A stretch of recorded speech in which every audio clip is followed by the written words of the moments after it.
Halo teman-teman, jumpa lagi.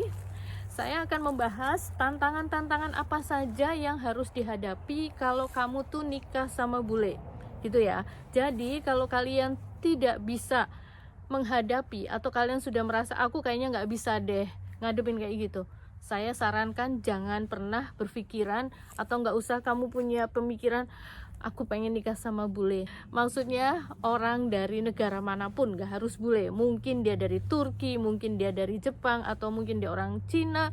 Pokoknya dari negara lain yang tidak satu negara sama kita, gak satu budaya, gak satu bahasa, gak satu kebiasaannya berbeda. Ya, saya tidak menyarankan itu. Jadi begini, kalau kamu ya ingin menikah sama orang asing, dalam hal ini ya berbeda budaya sama sekali, berbeda bangsa dan lain-lain itu tadi, terus kamu masih membayangkan aku nggak bisa loh kalau tiap hari nggak makan nasi, aku nggak bisa kalau makan nggak ketemu kerupuk atau sambel, nggak bisa aku kayak gitu. Saya sarankan nggak usah kamu coba-coba berpikir mau nikah sama orang asing gitu, jangan. Satu lagi, misalnya bukan satu, ini banyak nih, kamu suka kangen, nggak bisa jauh sama keluarga, nggak bisa jauh sama ibumu, bapakmu, keluargamu, nggak bisa jauh dari teman-temanmu, nggak ada temen nongkrong atau apa. Kamu nggak bisa bayangkan itu kalau hidup di luar itu, ya kan? Terus nanti di sana mau kerja apa, aku mau ngapain, kamu udah takut duluan. Saya sarankan jangan pernah berpikir kalau kamu kepingin menikah sama orang asing gitu. Yang berikutnya lagi, saya selama tinggal di tanah air, aku selalu punya pembantu. Terus aku ada yang ngurusin, terus aku ada itu kalau mobilku rusak ada yang beresin. Terus misalnya di rumah ada pembantu yang masakin lah, yang beresin rumah yang ini. Lah kalau aku nggak bisa, aku kalau nggak ada apa itu kemudahan-kemudahan seperti itu. Aku nggak bisa order makanan yang bisa cepet datang kayak di Indonesia. Gak bisa. Kalian kalau seperti itu kalian gak bisa tinggal di luar negeri dan menikah sama orang asing. Ya, yang ada kamu baru masuk sebulan 2 bulan aja udah pengen pulang. Udah, itu.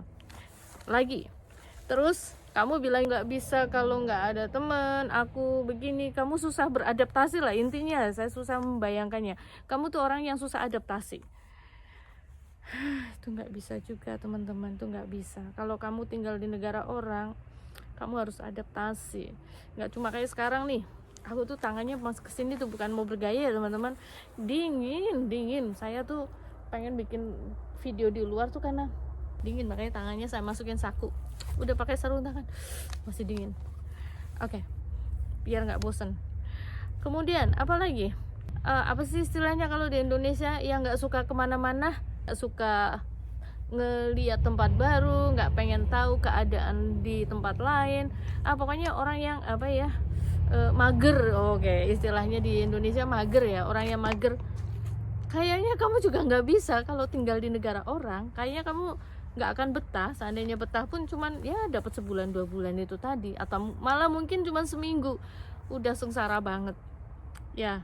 Jadi teman-teman, kalian harus membayangkan, jangan dibayangkan bahwa tinggal di negara calon suamimu itu selalu menyenangkan kayak yang di foto-foto orang. Bayangkan kalau yang orang-orang pamerkan di medsosnya gitu kan, nge-mall lah, nongkrong-nongkrong di kafe. Enggak teman-teman, karena kita kan nggak tahu. Kalau bersyukur kalau suamimu itu orang yang bekerja di kota besar ya, di kota besar ya. Kamu bayangkan kota besar ya, pasti nanti akan ada mall, akan ada tempat nongkrong-nongkrong, ada banyak tempat-tempat hiburan, ada sinema, ada ini, ada itu lah. Kalau misalnya dapat suami yang kerjanya di kota kecil ini yang saya maksud. Kalau suamimu tinggal di kota kecil, pekerjaannya memang proyek, membuka lahan atau proyek apa yang di kota kecil, otomatis kamu tinggalnya juga di kota itu kan. Ya kamu harus mau nggak mau tinggal di daerah yang sama sekali berbeda dengan tempat kita di Indonesia. Itu maksudnya. Tapi mungkin buat kalian yang berpikir, Kak, memangnya seperti itu nggak bisa dipelajari? Semua itu bisa, semua itu bisa diadaptasi, bisa kalau kita niatnya dulu aja. Kalian ada niat nggak? Kalian ada kemauan nggak? Gitu loh. Kalau di dalam hati kita udah nggak ada kemauan, pokoknya aku nggak bisa deh kalau hidup kayak gini. Udah dari hati kita udah ngomong, pokoknya aku nggak bisa. Ya sudah, ya sulit itu, sulit teman-teman. Kalau kamu di dalam hati udah bilang nggak bisa, tetapi kalau kamu udah ada tekad ya, meskipun maksud saya gini, selama kamu tinggal di tanah air tuh kamu orang yang belum pernah kemana-mana gitu kan. Boro-boro Kak ke negara lain lah, kita aja ke kota lain juga jarang, ke Bali aja belum pernah misalnya, tetapi kamu memang punya tekad mau belajar dan ada kemauan untuk beradaptasi, mempelajari tempat barumu, mempelajari adat budaya calon pasanganmu, mempelajari bahasanya, dan yang penting adalah kamu suka dulu, kamu menyukai dulu. Ya bukan menyukai orangnya aja ya, kamu menyukai dulu negara yang bakal kamu datengin, kamu menyukai bahasanya, nantinya kamu akan menyukai kotanya di tempat kamu tinggal, tempat barumu. Terus setelah kamu menyukai, kamu akan menggali lebih dalam hal-hal menarik di dalamnya. Nah kalau sudah seperti itu, saya yakin gak ada masalah. Kalian mau berapa lama pun, kalian nanti lama-lama akan betah juga. Apakah kangen itu nggak akan timbul? Ya ada, pasti ada rasa kangen, pingin pulang. Tapi ya sewajarnya. Jangan belum genep setahun aja udah ribut pengen pulang gitu loh. Setidaknya menurut saya sih normally setahun sekali lah. Atau Kak, kalau itu suami udah bilang setahun sekali kayaknya terlalu berat ngebiayain setahun sekali, ya oke, 2 tahun sekali kamu difasilitasi, artinya dibiayai untuk bisa pulang kayak gitu kan. Mau pulang bareng suami kah, pulang sendiri kah, yang penting suami udah bersedia memfasilitasi. Kalau setiap tahun berat ya memang ya, kalau terutama dari Amerika jauh banget, soalnya biayanya gede banget, setiap pulang tuh gede gitu. Gede itu berapa sih Kak? Well, oke, kalian bayangkan aja tiket pulang pergi kalau dirupiahkan bisa 30 jutaan ya, tergantung ya, tapi oke lah, rata-rata 30 jutaan. Terus nah nanti kan ada yang lain-lain, emang buat tiket aja ya kan? Lah kan nanti ada buat hotel lah, nanti ada buat jalan lah, nanti ada buat inilah itulah, belum kalian yang punya pikiran ngasih oleh-oleh lah. Oke. Kalian bayangkan, jadi minimal satu orang ya 50 juta kali ya.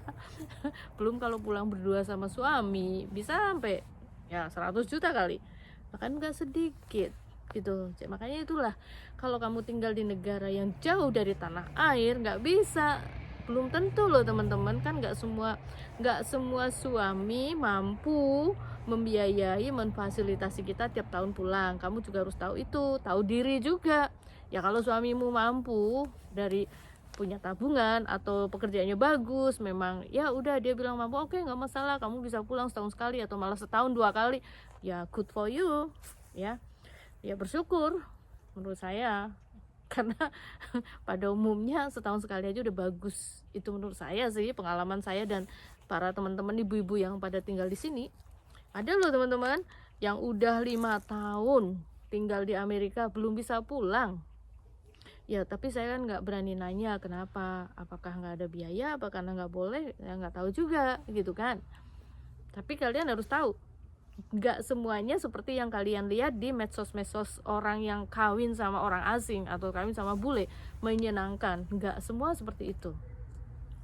Nah mungkin kalian begini, Kak, kalau aku pengen nikah sama bule tapi tinggal di Indonesia aja, ya sudah, kamu harus mencari mereka itu, orang-orang asing itu yang bekerja dan tinggal di Indonesia. Nah artinya kalian harus masuk komunitas mereka. Kamu kerjalah di perusahaan asing yang banyak orang asingnya itu kan, atau kamu nongkrong lah ke tempat klub-klub mereka. Klub tuh jangan konotasinya jelek ya, misalnya klub main tenis, nah kayak gitu kan, klub main golf, atau hobi yang lain apa sih ya, pokoknya komunitas yang banyak orang asingnya, kamu masuk ke situ gitu kan, nanti dapat teman-teman dari situ Nah, jadi saya nggak menyarankan kalau cuma mengandalkan cari online aja kayak gitu.